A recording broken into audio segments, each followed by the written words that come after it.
Assalamualaikum waalaikumsalam warahmatullahi wabarakatuh.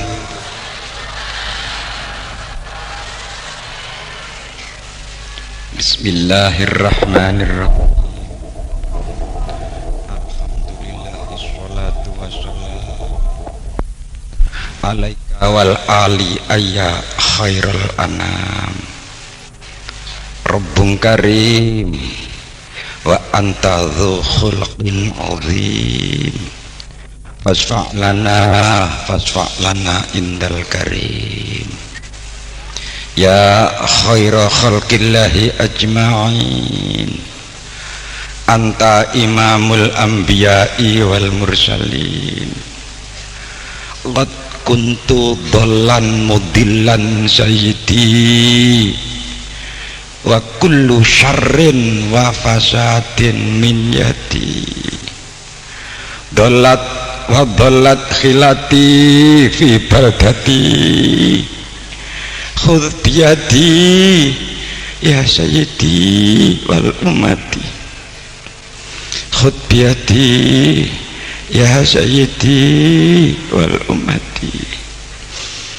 Ya ayyuhal ghawsus salamullah alaika rabbini biiznillah wangdur ilayya sayyidi binadruh musilatin li hadratil aliyah. Amma ba'd. Hadratil kurama, para bapak-bapak alim ulama, para masyayikh wal asatidz yang saya muliakan, khususon Bapak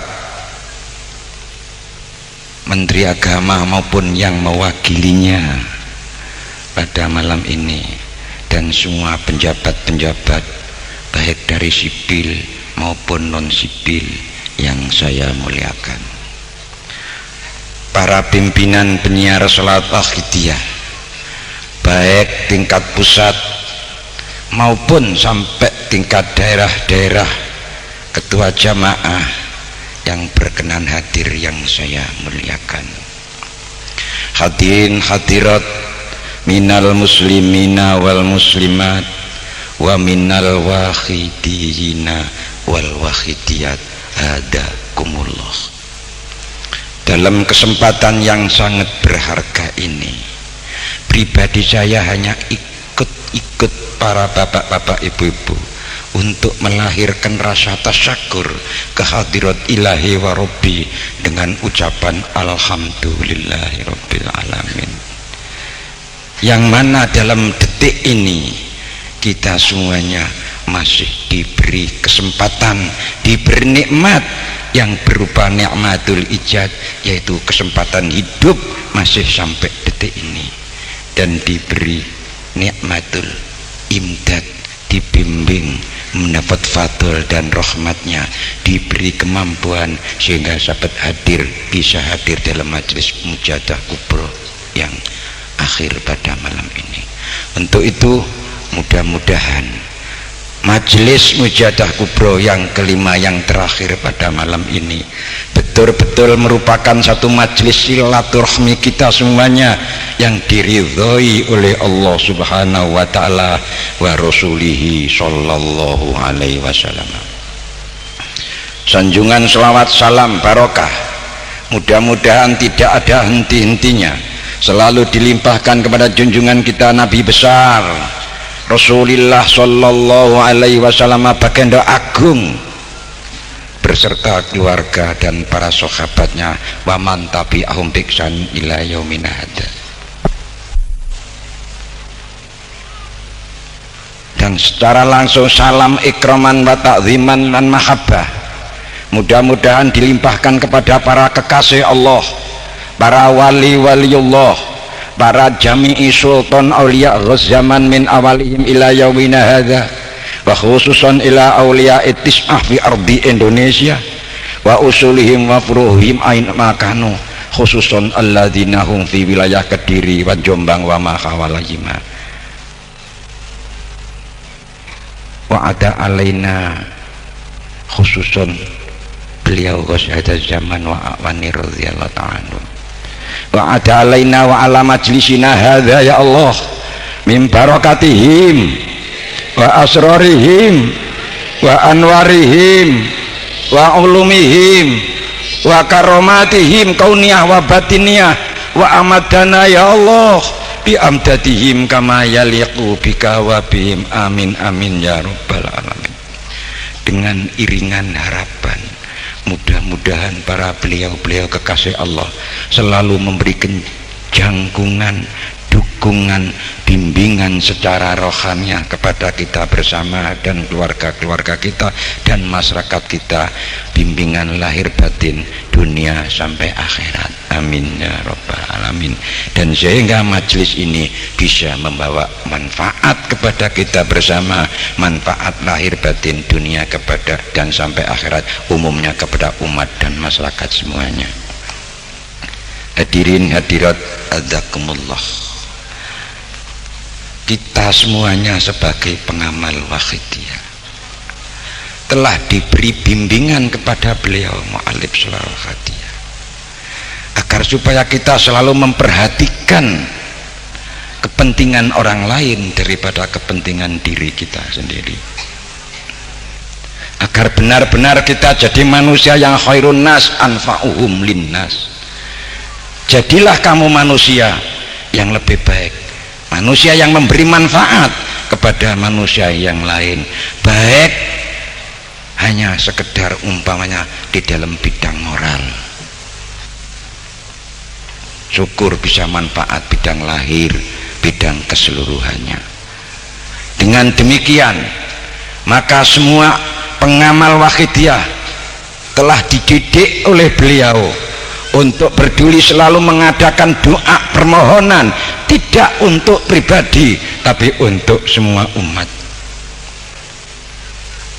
Apabila kita dididik untuk agar supaya usaha kesatuan dan persatuan umat bukan hanya sekedar kita mengajak secara lahir, akan tetapi kita tahu bahwa persatuan dan kesatuan yang kita harapkan tidak mungkin akan bisa wujud selama semuanya itu tidak betul-betul terikat oleh satu keyakinan, satu pertolongan dari Allah Subhanahu wa ta'ala. Sedangkan Rasulullah SAW sendiri ketika memperjuangkan kesatuan umat, Allah telah memberikan ketegasan, walau anfaqta ma fil ardi jami'a ma allafa baina qulubihim walakinnallaha allafa bainahum. Hai Muhammad, andaikan dunia ini engkau dermakan untuk membiayai, engkau akan mempersatukan umat dan masyarakat, akan menyatukan hati-hati manusia di dunia ini, tidak akan bisa satu jadi satu. Hanya Allah sendirilah yang akan mampu menyatukan hati-hati manusia itu. Dengan dasar ayat inilah maka Wahidiyah di dalam berusaha untuk mewujudkan satu kesatuan dan persatuan umat telah menggiring kita semuanya, ngajak kita semuanya, mendidik kita semuanya untuk kembali kepada Allah Subhanahu wa ta'ala yang mempunyai hak dan mampu menyatukan umat dan menjadi satu. Tidak peduli itu agama apa saja,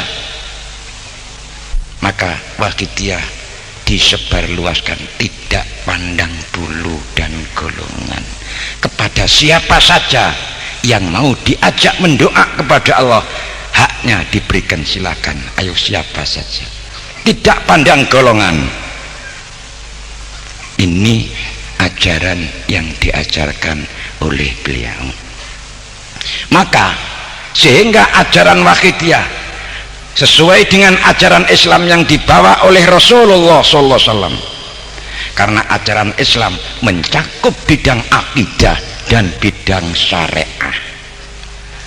Ternyata bidang akidah inilah yang ditanam pertama kali oleh Rasulullah SAW kepada masyarakat Mekah sebelum hijrah. Maka pada umumnya ayat Al-Quran yang diturunkan ketika beliau sebelum hijrah ke Madinah adalah ayat Makkiyah sebelum hijrah. Isi kandungan dalam ayat tersebut masalah tauhid, belum mencakup masalah syariat.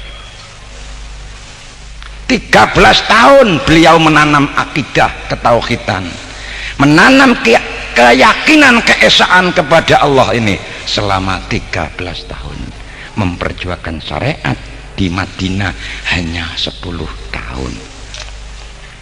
Hadirin hadirat hazakumullah, apabila Islam ini telah diajarkan sepenuhnya dan seutuhnya kepada masyarakat dengan akidah dan syariah selalu terus berdampingan, karena kedua-duanya ini tidak bisa dipisah-pisahkan. Arkanul Islam, arkanul iman, dan diterapkan menjadi ihsan. Hadirin hadirat azakumullah, apabila seorang sudah tertanam tentang ketauhidan, tentang hati mereka untuk semuanya hanya kembali mengandalkan Allah subhanahu wa ta'ala yang maha di segala-galanya, sehingga usaha manusia apapun bentuknya usaha di dalam wakidiyah diajarkan oleh beliau hanya niati lillah, melaksanakan perintah Allah. Kamu wajib kerja keras seakan-akan hidup di dunia selamanya, namun jangan ada niat untuk mencari kekayaan, jangan ada niat untuk mencari harta. Niatlah bahwa aku melaksanakan kewajiban ikhtiar diperintah oleh Allah subhanahu wa ta'ala. Maka semua usaha kita selama tidak haram harus diniati melaksanakan perintah, bukan mencari kekayaan, dan bukan itu tujuan.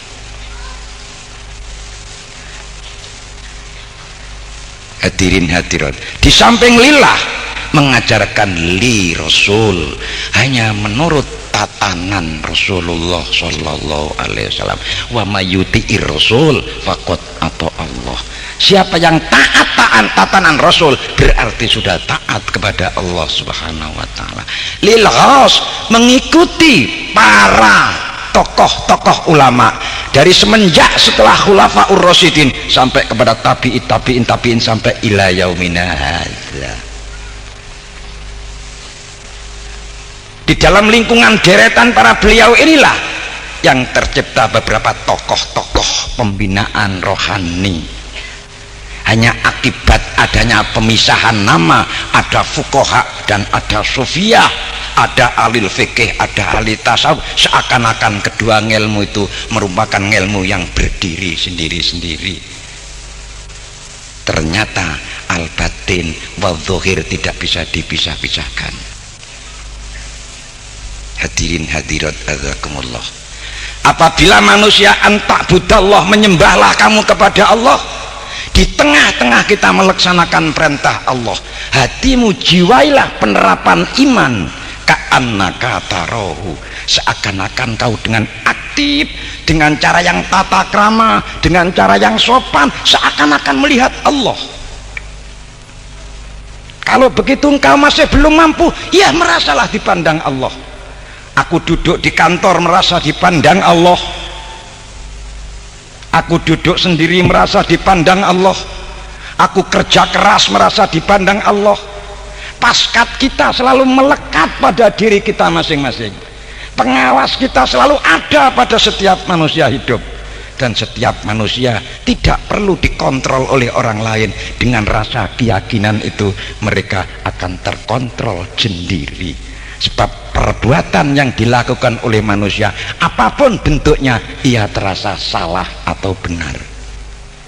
Ini manusia tahu sendiri. Bal ala nafsihi basiro, sesungguhnya manusia tahu apa yang dilakukan benar atau salah, hak atau tidak.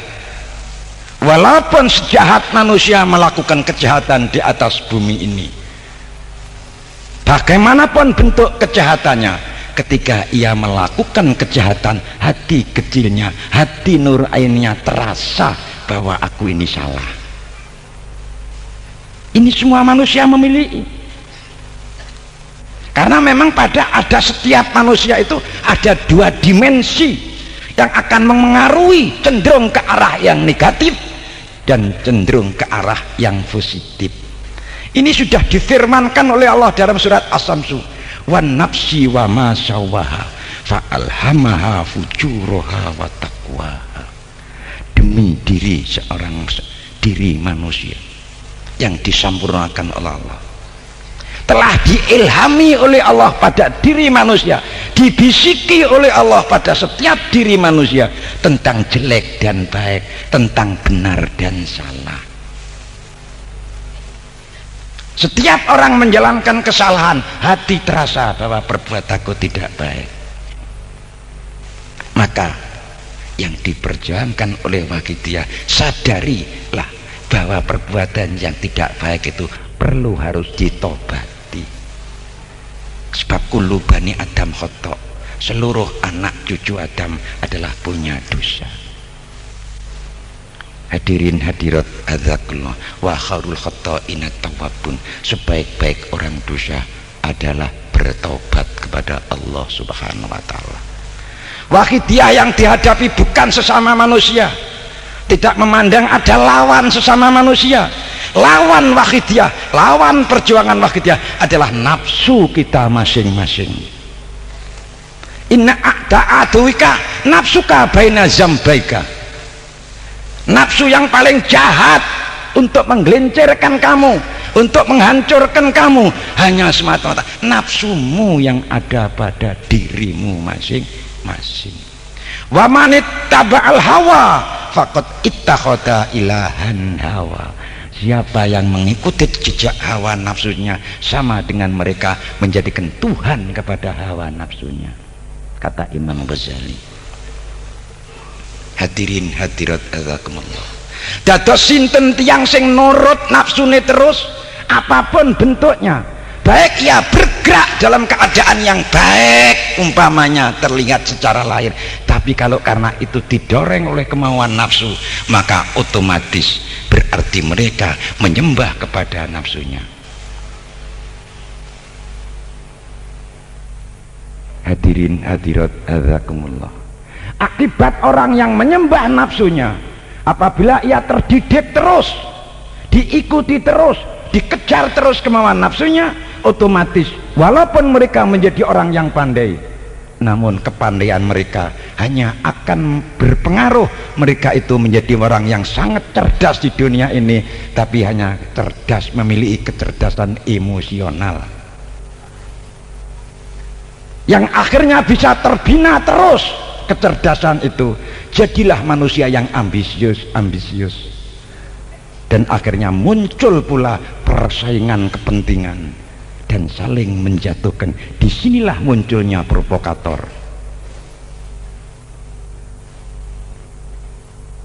Hadirin hadirat hadrakumullah, maka di samping Wahidiyah membina bidang kepentingan lahiriah, memang tidak bisa dihapus untuk mendidik manusia memiliki kecerdasan emosional, tapi jangan dilupakan kecerdasan spiritual.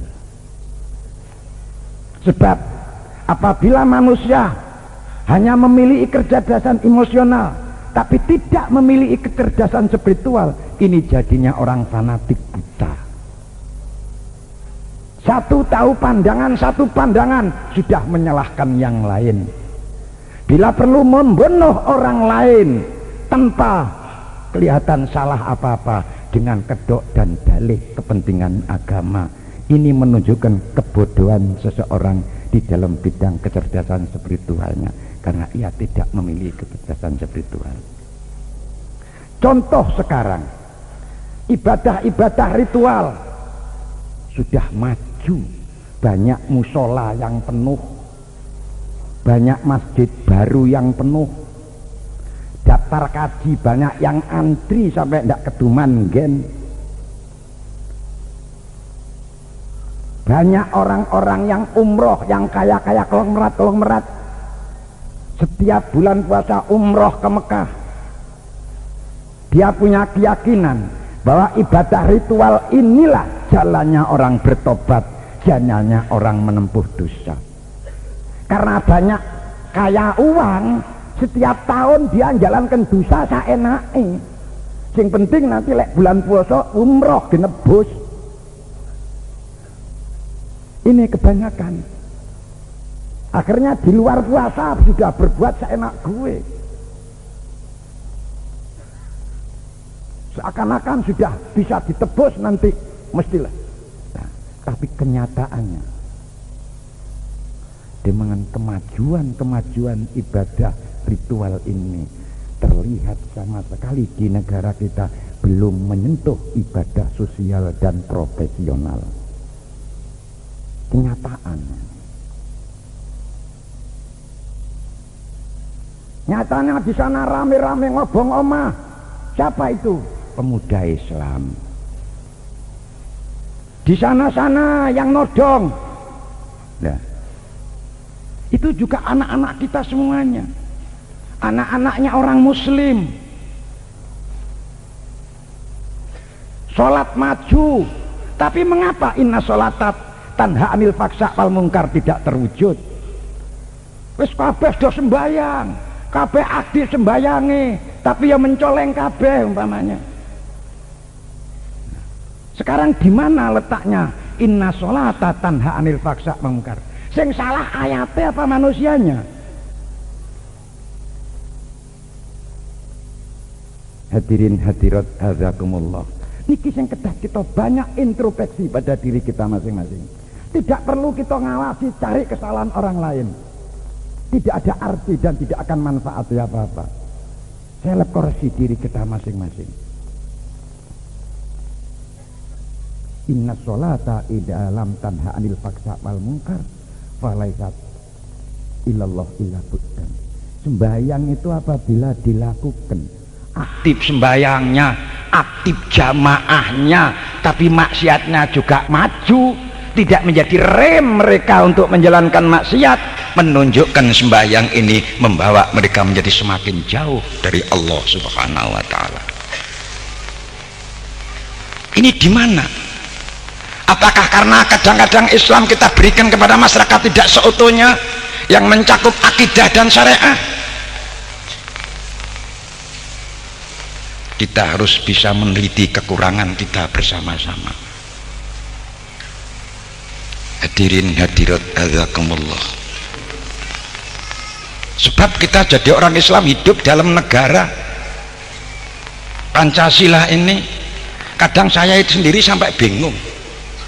Sekarang itu ada hukum perdata, hukum adat, ya kan? Ada juga apa itu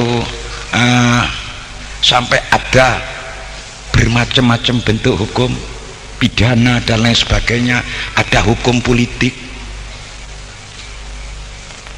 Nah ini kadang-kadang menurut hukum pidana mesti kena hukum, tapi menurut hukum politik bebas.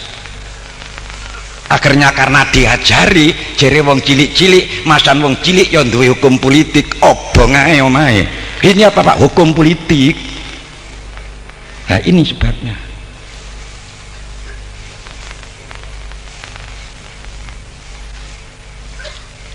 Kalau sudah kita usahakan, baru kita nyerah. Jangan nyerah sebelum usaha. Ini konsep Al-Quran. Ini yang diajarkan Wahidiyah. Kalau orang itu sudah kuat tauhidnya, betul-betul fafiru ilallah, kita tahu bahwa seluruh manusia hidup, makhluk hidup hanya hamba di hadapan Allah, tidak ada perbedaan.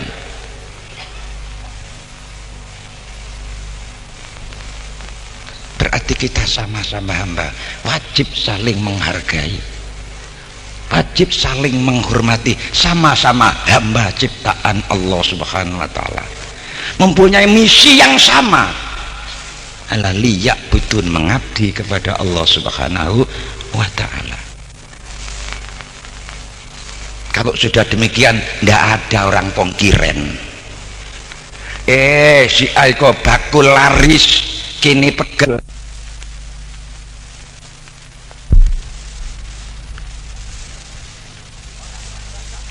Orang yang baca kalimat la ilaha illallah rame-rame tapi hatinya tidak kepada Allah, tidak mengeterapkan tentang makna daripada kalimat la ilallah, Allah berfirman, dusta kamu, ngapusi aku kowe iki.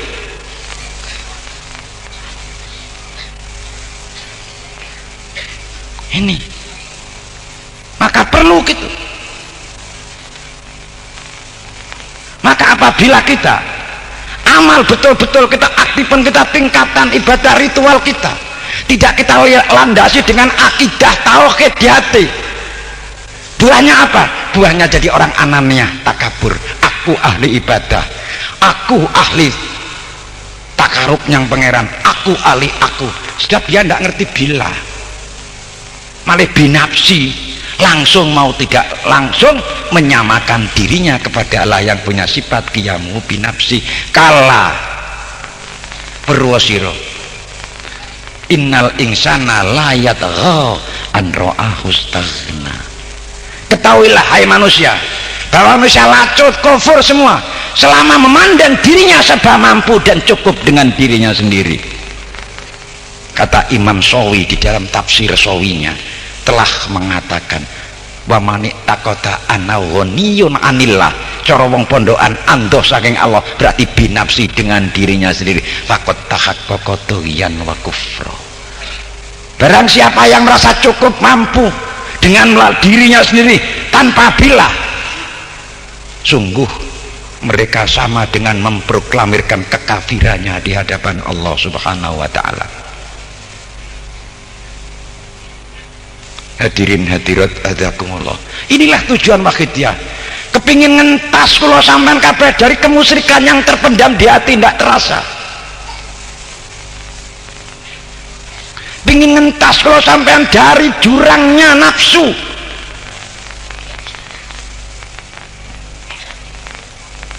Nafsu jangan dianggap ringan. Maka Syekh Abdullah bin Alwi al-Haddad dalam kitab Nasaihul Ibadnya, ta'arraf nafsaka fa innaka la ta'man min ghawailiyah fa inna nafsa abkhasu min sab'in syaitana. Hei menungso, kenalen nafsumu, kenallah watak nafsumu, karena satu nafsu akan lebih bahaya daripada 70 setan. Fa innaka la ta'man, engkau tidak akan selamat dari tipu dayanya nafsumu itu.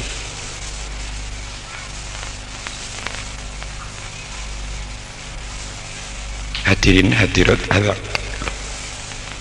kula sampean mboten kenal ajaran lillah billah, mboten kenal ajaran millah, sampean delok nek kitab tauhid, kitab Sanusi, wa ijabu ma'rifat billah maklumun fi dinillah daruratan. Kewajibane wong menyadari tentang billah suatu kewajiban untuk seluruh umat manusia. Li'anna man la ta'rif lam ta'bud. Kalau kamu tidak makrifat billah berarti belum tahu ibadah. Wa man lam ya'rif lam ya'bud wa ibadatu rabbi fardu ainin liqouli ta'ala wa ma khalaqtul jinna wal insa illa liya'budun. Orang yang tidak billah berarti nilainya belum pernah ibadah. Pada ibadah berdoain. Ini dalam kitab. Wa kaifa ta'budu man la tarib wa rubbama ta'taqidu fihi wa fi sifati ma yufaqil haq mimma yukhaliful haq wa takunu ibadatuka haba'an mansura. Bagaimana kamu akan benar nyembahnya Allah mulai isuk sampai sore, nyembah terusnya Allah, akhirnya hatimu mengiktikadkan tentang Allah dengan melalui akidah yang tidak cocok dengan ajaran akidahnya yang diajarkan Rasul. Akhirnya ibadahmu seperti itu, seperti debu yang dihambur-hambur angin. Hadirin hadirat hadzakumullah, mula wajar Pak Bu Syekh Ibnu Athaillah niku nate dawuh enten kitabe Syarah Hikam.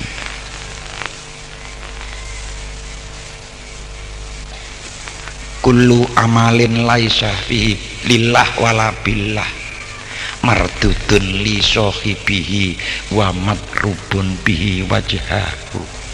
Kabeh amal sing wis ora ikhlas lillah, masan sampean mujadah ado teko mangriki lek budale ora lillah, tidak semata-mata melaksanakan perintah Allah, lame ing gawe sepi ing pamrih dan tidak dijiwai tauhid billah. Kata Imam Ibnu Athaillah, amalmu besok bakal rupakno siksa. Lek wis amal sing kok lakoni mujadahmu dirupakno siksa, digawe ngantemi sirahe wong sing amal. Madrubun fa bidzalika qad bayana laka aksaru hururil khalqi bi ulumihim wa a'malim. Dengan dasar ikilah banyak sekali menungso sing tertipu di dunia mergo wis saking akeh amale, saking akeh ngilmune.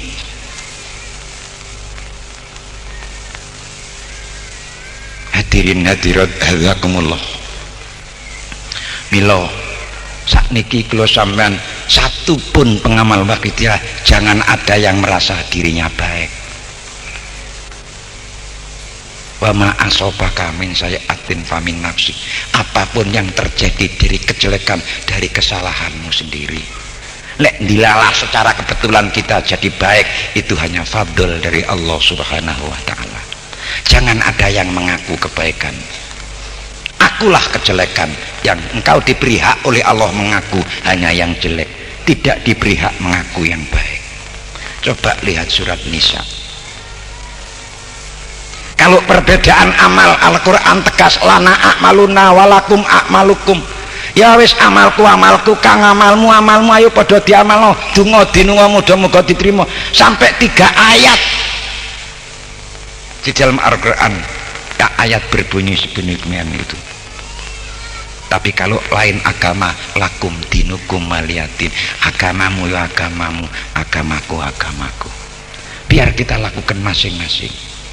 Kita tidak perlu ngurusi orang lain, yang penting kita mendoakan mudah-mudahan semua mendapat taufik dan hidayah Allah subhanahu wa ta'ala.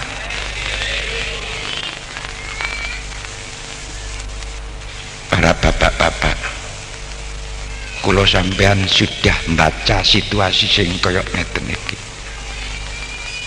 Koyok nopo keadaane remaja dari anak-anak kita niki. Monggo introspeksi. Napa anak-anak kula sampeyan wis kita siapkan sebagai calon generasi penerus yang tangguh imannya, yang kuat tauhidnya? Apa kita siapkan sebagai generasi yang justru akan menghancurkan Islam dengan kedok Islam itu sendiri? Monggo kita koreksi.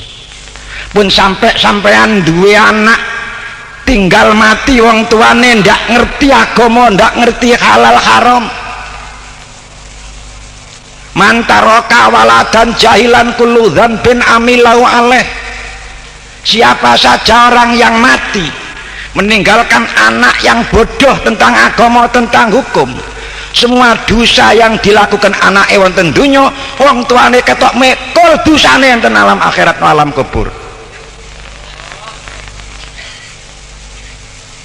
Kita bakal mati ninggal bondo, ninggal dunyo. Lek wis kita tinggal bondo niku kita serahno anak kita wariskan. Apa sudah bisa dipercaya ilmunya dan agamanya anak sing kita warisi niki? Apa justru tinggalan sampean bondo sampean mboten dirupakan siksa neraka gawe nguruki kula sampean?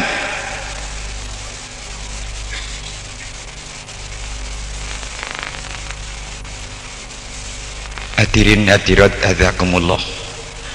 Mula kula panjenengan kadang-kadang kita kedah koreksi.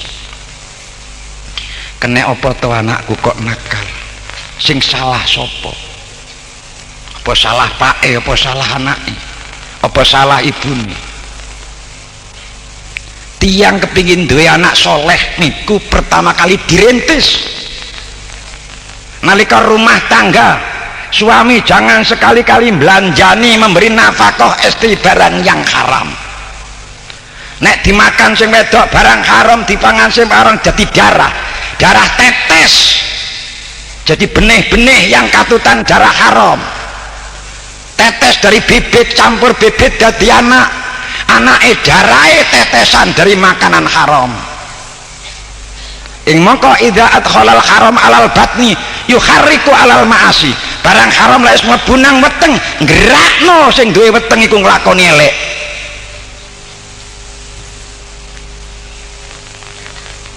Niki akhirnya kadang-kadang kula sampean ngutuk wong kafir jahiliyah mendem anake wedok urip-uripan, saking isine duwe anak wedok yang tidak ada harganya pada zaman itu. Kita anggap kita kutuk wong sing zalim, ngubur anak urip-uripan, nanging toh anak sing dikubur urip-uripan mati niki langsung mlebu swarga. Nek kula sampean kabeh kulo mauludun yuladu alal fitrah, kabeh anak dilahirkan di dunia ditanami fitrah dening Allah. Apa fitrah? Bibiting iman. Fitrah ya tabiatun likuli tiflin madamal tiflu baqiyatan ala fitratihi kana muhayyian li makrifati rabbi wa dinil islami. Ciri Imam Sawi enten tafsir Sawi. Fitrah iku watak gawane bayine anake sinten mawon, anake tukang becak, anake kiai, anake tukang hotel pisan, semuanya fitrahnya sama. Andaikan bayi lahir procot, tidak dipengaruhi oleh makanan-makanan yang haram, tidak dipengaruhi oleh pergaulan-pergaulan yang rusak, tidak terpengaruh oleh didikan-didikan yang menyimpang, bayi tersebut sampai gede siap dadi wong sing ahli makrifat yang Allah. Namun sayang, kadang-kadang kula sampean sing wedok duwe anak cilik, sing lanang nyambut gawe, tidak ada pemisahan antara halal dan haram. Sing penting pokoknya oleh koyo, ternyata barang haram. Sampean nafkahkan nang ibu, mbak ibu tuku panganan, panganane didulangno anak sampean sing bayi wau. Nah, kelihatannya koyo-koyo saking cintane nang anak, didulang di rumah, tapi ndak ngerti itu ngeracun imane anak sampean. Atine barang haram dadi getih anak sampean, merata sampai kepada hati, hati ini dadi hati tandus, tanduri ilmu, tanduri iman gak iso cukul. Ngerti lek sing kula pangan haram niki olahe wong tua kula dhewe. Akhirnya ibune sing dulang dipanggil, ibu ndak ngerti kula mboten semerat malaikat, kula singen mung dibelanjani Pak Edok, mung kula tampa halal ngapa haram kula mboten ngerti. Lah inilah tanggung jawab kita. Hadirin hadirat hazakumullah, sampean pun kau kula critani ana wong lunga haji numpak kapal laut, ana kapal laut sian kalih anake mbek bapakne, dilalah bapake mati. Bareng bapake mati kaya napa terkejutnya anak. Setelah dilihat bentuk peraen mukanya ayahnya berubah menjadi mukanya kuda. Raine wong tuane ganti mayite nang rai jaran.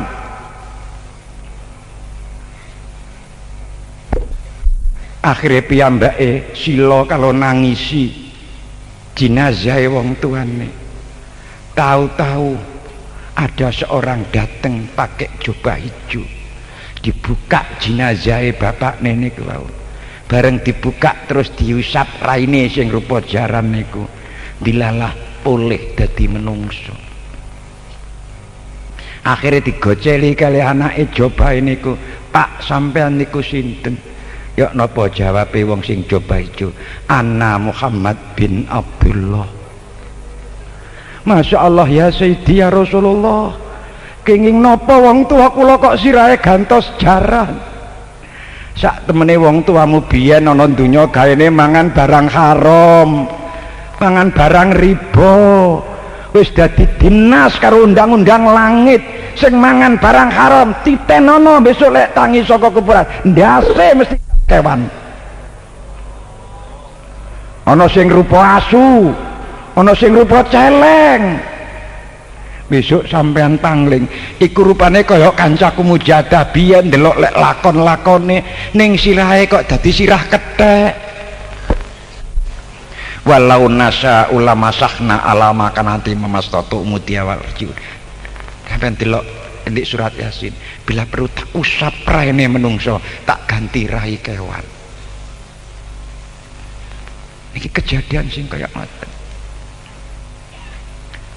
Hadirin hadirat hadzakumullah. Nek kita saged introspeksi, ngrasani metani awake dhewe-dhewe, sampean saged nentukaken sak temene ndasku raiku ki besok rai kewan, rai asu apa rai celeng, krasa piyambak-piyambak sampean. Sampean saged metani. Oh aku ketibake pantes ki awakku tok sing menungso, sirahku wis siwat kewan. Hadirin hadirat hadzakumullah, hidup satu kali, jangan dibuat main-main. Tidak ada hidup rekarnasi ulang kembali. Sampean cilaka ya urip sepisan iki, bejo ya urip sepisan iki. Dadi isine neraka nggih untuk hidup sekarang ini.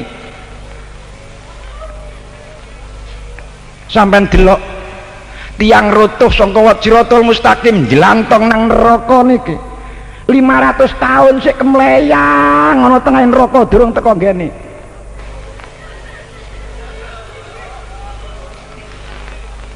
Bareng kait nyegur geragak-geragak nang neraka candah karo malaikat. Hadza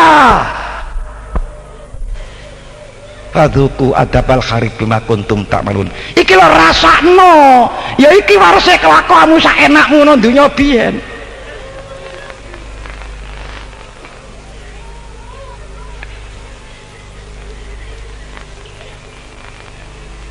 Napa malih lek saiki anake ahli maksiat sing digawe maksiat omah tinggalane wong tuane, tinggalane mbahne, nek malam Jumat ente nek sarai kitab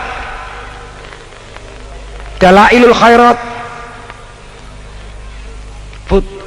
dipun dawuhaken lek malam Jumat, dina Jumat Kemis malam Jumat alam dunya dibuka karo Gusti Allah.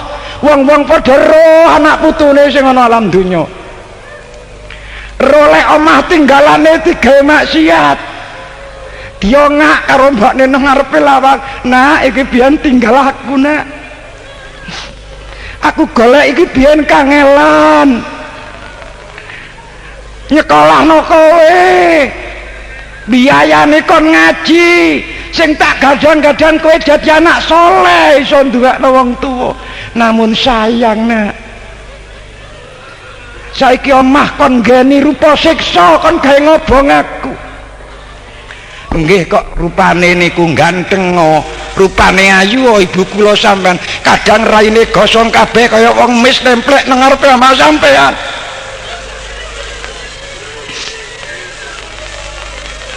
Nah, aku wis gak kuat nyangga siksane.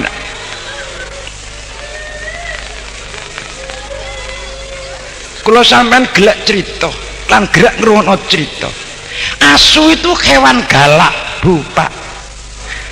Nek digateni karo juragane lulu taat. Nek kula anak manusia yang punya akal pertimbangan yang normal, iso bedakno ala becik. Mengapa situasi saat ini akeh wong mateni anake, akeh anek bapong tua mateni anake, anak mateni wong tuane? Apakah tidak lebih jahat daripada asu?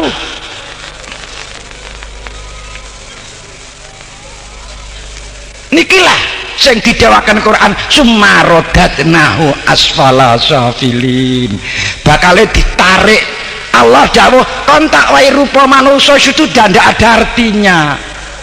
Tak wae rupa sing ganteng ayu-ayu ndak ada artinya. wis iki rupa kethek iki gawenen rupa celeng iki ya pantese kowe rupa asu pantese mungkin terjadi niki napa sakniki urip niki diterusaken cek dadi besok tangi saka kuburan pating seruntal rupa asu metu saka kandange niku sedaya tanggung jawab kita diberi kesempatan untuk menentukan nasib kita masing-masing. Mula lek kepingin ningkatno iman tingkatkanlah rasa cintamu kepada Rasulullah sallallahu alaihi wasallam. La yu'minu ahadukum hatta akuna akaba ilahi min waladihi wa waladi wa nasi asma'in. Kamu tidak dikatakan orang sempurna imanmu selama cintamu kepada Rasulullah tidak melampaui cintamu kepada yang lain. Cinta sebabnya dijenengan mahabbah itu karena laisa fi qalbil habib illal siwal mahbub. Cinta disebut cinta apapun yang bersemayam di dalam lubuk hatinya orang yang cinta hanya semata-mata yang dicintai saja. Sak pinten sampean eling sampean Rasulullah sedina sewengi akeh elinge dhuwit apa eling yang Kanjeng Nabi? Monggo dikoreksi. Hadza ma kanastum.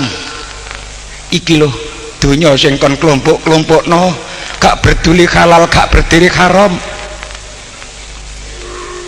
Alhaakumut takasur hatta zurtumul maqabir. Yo, golek donya tumpuk-tumpukan sak karepmu. Baru kamu nanti setelah terbukti, baru terkejut kamu lek wis lahir nang kuburan. Menungso niku Bu Pak nggih saiki koyok gagah-gagah koyok dunya kate dinggeni urip sak lawase tapi lihat nanti kalau sudah sekaratul maut wa idza balaghatit taraq nek rohmu wis teko gorokan klegek gak kalu banyu anakmu padha nunggokno kiwa tengenmu kabeh padha nangis gak iso belo dokter spesialis teko anakmu teko nggawa mobil montore gila-gila duwike akeh coba suruh bela itu fa idza balaghatit taraq Gusti Allah dawuh melalek man rokin he menungso lek kon wis mugur kari ambakan kok gak iso obah ngene iki ayo buktikan carikan dokter spesialis sing kon imani biyen sing kon gol-golno fadzonna annaul firaq baru ketika itulah manusia mulai yakin bahwa dirinya badhe pisah karo anake pisah karo bojone pisah karo jamaahe pinginane runcang-runcung tahlil mulai pisah baru yakin barang wis krasa lek rumangsa pisah manusia mulai ndonga niki enten tunggale nek surat munafik nika manusa malahin donga laula akhartani ila ajalin qarib duh Gusti mbok nggih kula diwehi kesempatan dawa umur tambah sekedhik mawon Gusti kula badhe tobat nasik sudah kadung jadi bubur roh wis klegek-klegek ana gorokan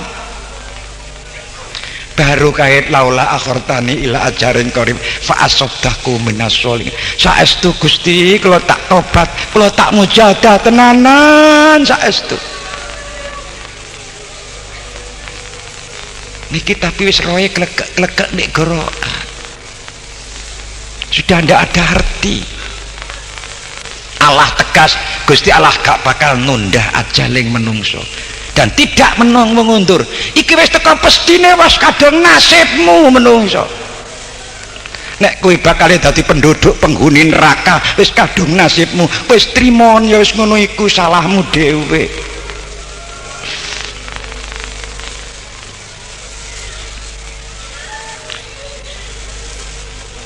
hadirin hadirat terutama remaja-remaja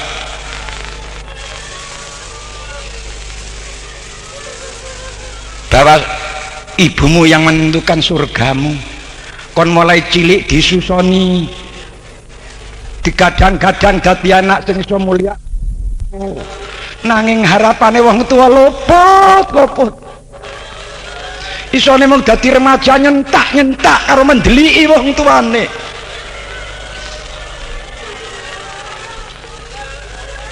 Pantes lek mbok